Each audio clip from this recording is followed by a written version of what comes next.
Good morning. Welcome to Mytre's kitchen. So today recipe is a drumstick curry. This is a unique recipe as we are gonna add dry drumstick leaves into our recipe.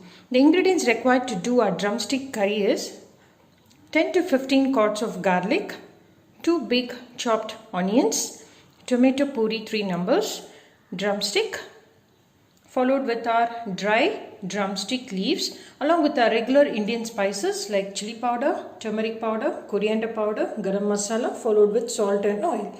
So these are the ingredients required to do our drumsticks curry. So let us walk into the kitchen. To do our first step towards our drumstick curry is I boil the water. I'm adding a tablespoon of turmeric powder and we are going to add our chopped drumstick into it, and it has to get cooked for 10 minutes and remove it from the water and keep it aside. Let us see. Yes, the drumstick is cooked well. So I'm going to keep this aside and let us see what is the next step. In the same non-stick pan, I've added 2 tablespoons of refined oil. I'm going to add 1 tablespoon of mustard seeds. So let it splutter. Mustard seeds, I have taken 1 tablespoon of fennel seeds,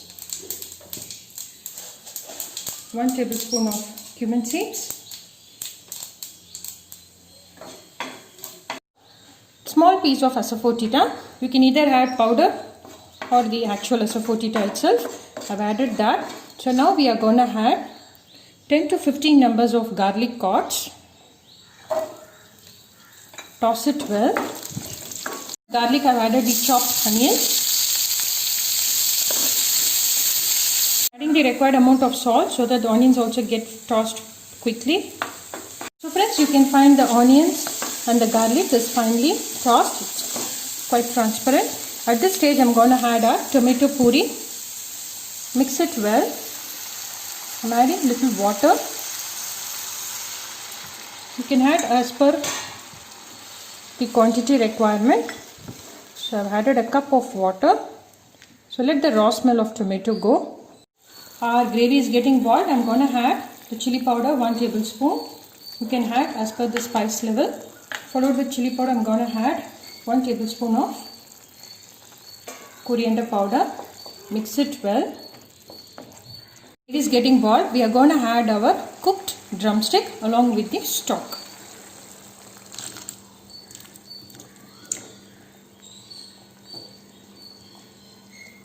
Friends, we are going to add 1 tablespoon of garam masala powder.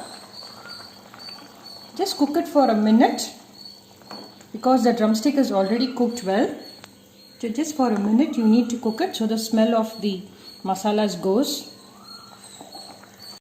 Our drumstick gravy is getting ready. The unique point in this curry is we are going to add our dry drumstick leaves while garnishing so that that aroma gets into the gravy and gives a yummy taste. I'm just adding the dry drumstick leaves. Just mix it well. Friends, here goes our lovely drumstick curry in a unique way of adding the dry drumstick leaves as well, which is very good for health. It's got a lot of ions into it. So please do try this recipe. So watch my video, share my video, subscribe to my channel. We'll come up with another yummy recipe shortly. Happy cooking. Stay safe. Bye-bye.